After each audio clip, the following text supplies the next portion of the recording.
Perkenalkan, nama saya Arniati Datulempan, kelas D, Prodi Gizi Fakultas Ilmu Kesehatan Universitas Sulawesi Barat. Pada kesempatan kali ini, saya akan menjelaskan sedikit materi tentang mata kuliah fisiologi. Manusia dalam menjalankan aktivitasnya sehari-hari membutuhkan sebuah rangsangan. Nah, untuk merespon sebuah rangsangan tersebut, manusia membutuhkan sebuah alat yang dinamakan dengan indera. Indera pada manusia dikenal dengan 5 jenis, yaitu yang pertama indera penglihatan, indera pendengaran, indera pembau, indera peraba, dan indera pengecap. Pada kesempatan kali ini saya akan menjelaskan sedikit materi tentang indera pengecap.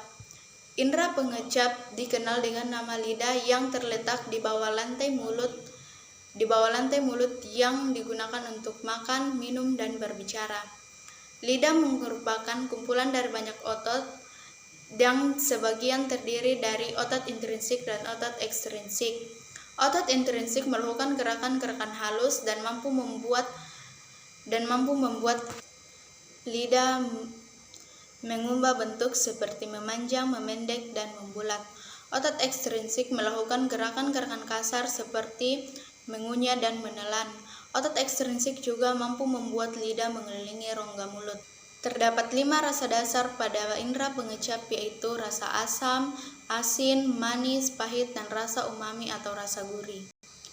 Rasa asam berasal dari konsentrasi ion H+ dan intensitas sensasi pada suatu makanan. Contohnya pada jeruk nipis, lemon, kedondong, dan lain-lainnya. Rasa asin berasal dari garam yang terionisasi karena konsentrasi ion Na+ pada suatu makanan. Contohnya pada nanas, mangga, jeruk, dan lain-lainnya. Rasa manis berasal dari beberapa zat kimia organik seperti gula, glikol, dan alkohol. Contohnya pada buah anggur, semangka, pisang, dan lain-lainnya. Rasa pahit berasal dari substansi organik yang mengandung nitrogen dan alkaloid. Contohnya pada buah pare atau yang kita kenal dengan nama paria, buah zaitun, dan buah mengkudu. Rasa umami berasal dari istilah bahasa Jepang untuk menyatakan rasa kecap yang menyenangkan. Contohnya pada daging, teh hijau, keju, dan lain-lainnya. Lidah manusia terdapat kurang lebih 10.000 tunas. Sel-sel ini tumbuh setelah itu digantikan oleh sel-sel yang baru. Sel-sel reseptor atau tunas pengecap terdapat pada tonjolan-tonjolan kecil pada permukaan lidah atau papila. Sel-sel inilah yang membedakan rasa asam, manis, pahit, dan rasa umami. Secara garis besar, lidah dibagi menjadi 2 bagian, yaitu 2/3 bagian depan atau apex dan 1/3 bagian belakang atau dorsum. Bagian depan lidah sangat fleksibel dan bekerja sama dengan gigi untuk membentuk huruf-huruf. Nah, ketika kita melihat lidah kita pada cermin, maka permukaan lidah kita itu tidak rata. Ini disebabkan karena adanya selapis tonjolan yang disebut dengan papila. Terdapat 4 jenis papila, yaitu yang pertama papila filiformis yang terdapat di seluruh permukaan lidah yang umumnya tersusun dalam barisan-barisan sejajar dengan sulcus terminalis. Papila filiformis menyerupai kerucut dengan tinggi 2-3 mm. Yang kedua yaitu papila fungiformis yang tersebar di antara deretan filiformis dan memiliki jumlah makin banyak ke arah ujung lidah. Papila filiformis seperti jamur dengan tangkai pendek dan bagian atas yang lebih lebar. Yang ketiga yaitu papila circumvallata yang memiliki jumlah sekitar 10-14 buah dan terletak di sepanjang sulcus terminalis.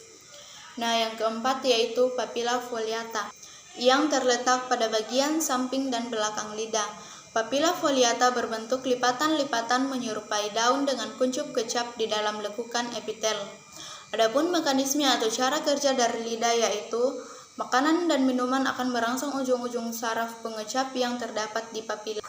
Dan kemudian rangsangan tersebut akan diteruskan ke otak, dan otak akan merespon rasa dari makanan dan minuman yang kita makan dan minum.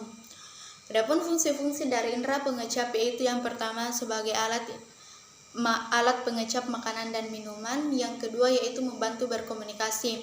Lidah bekerja sama dengan bibir dan gigi untuk membuat suara yang keluar dari tenggorokan sehingga lawan bicara kita dapat memahami apa yang kita ucapkan.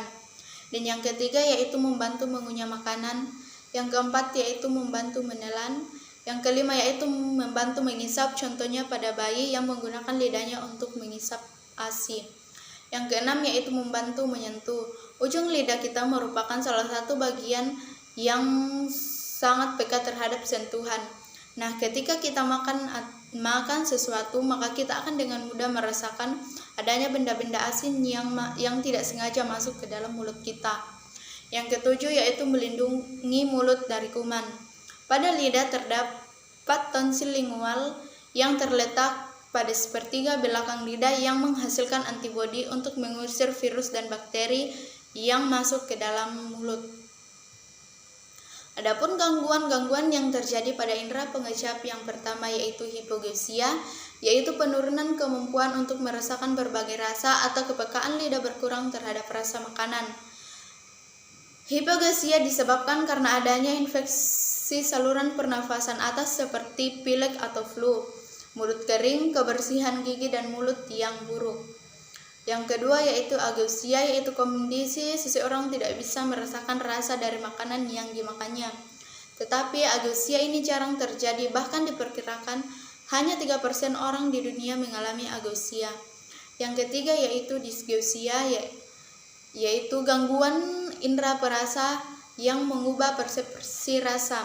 Misalnya semua makanan menjadi rasa manis, pahit, atau asam. Dysgeusia disebabkan karena infeksi penyakit, baik itu disebabkan oleh virus atau jamur. Demikian materi yang dapat saya sampaikan. Kurang lebihnya mohon dimaafkan. Wassalamualaikum warahmatullahi wabarakatuh.